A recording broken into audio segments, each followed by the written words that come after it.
John chapter 2. The wedding at Cana. On the third day, a wedding took place at Cana in Galilee.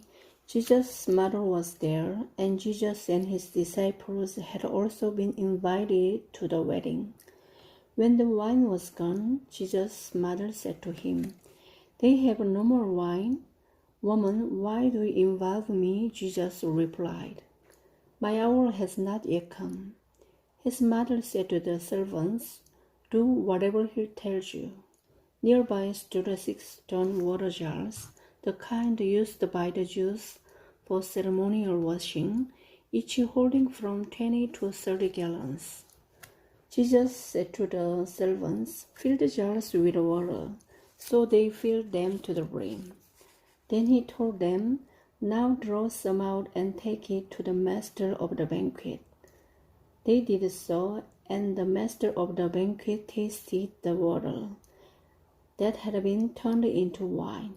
He did not realize where it had come from, though the servants who had drawn the water knew.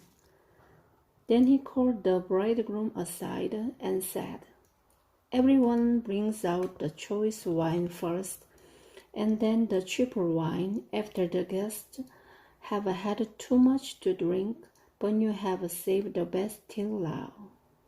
What Jesus did here in Cana of Galilee was the first of the signs through which he revealed his glory, and his disciples believed in him. Jesus clears the temple courts. After this, he went down to Capernaum with his mother and brothers and his disciples. There they stayed for a few days. When it was almost time for the Jewish Passover, Jesus went up to Jerusalem. In the temple courts, he found people selling cattle, sheep, and doves, and others sitting at tables exchanging money. So he made a whip out of cords and drove all from the temple courts, both sheep and cattle. He scattered the coins of the money changers and overturned their tables. To those who sold doves, he said, "Get this out of here. Stop turning my Father's house into a market." His disciples remembered that it is written, "Zeal for your house will consume me." The Jews then responded to him, "What sign can you show us to prove your authority to do all this?" Jesus answered them, "Destroy this temple, and I will raise it again in 3 days." They replied, "It was taken 46 years to building this temple, and you are going to raise it in 3 days? But the temple he had spoken of was his body. After he was raised from the dead, his disciples recalled what he had said.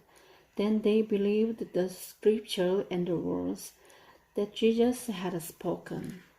Now, while he was in Jerusalem at the Passover festival, many people saw the signs he was performing and believed in his name. But Jesus would not entrust himself to them, for he knew all people. He did not need any testimony about mankind, for he knew what was in each person.